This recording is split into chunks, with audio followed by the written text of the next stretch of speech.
яшьләрем, сезне барчагызны да үзебезнең һөнәри бәйрәм белән чын күңелемнән тәбрик итәм.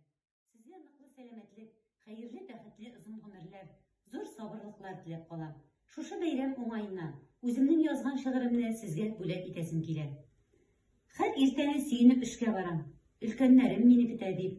Алар белән һәр көн очрашуны мин үзем дә зарыгып көтәм бит. Бүгенгедәй күз алдымнан китми. Беренче көн эшкә килгәнем. Кайсысына ничек ярарга да, ничек эндәшергә белмәдем. Нинди генә сүзгә килгәндә дә мин тырыштым сабыр булырга. Өлкәннәрем күңелен рәнҗетмичә, дөрес чишелешне табарга. Еллар үткән саен өлкәннәрем белән якынайды безнең аралар.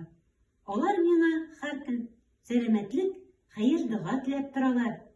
Әле бүген генә кебек иде, юкса 17 ел узып кителгән. Мин аларны, алар мине аңлап, сизелми дә ничек үтелгән.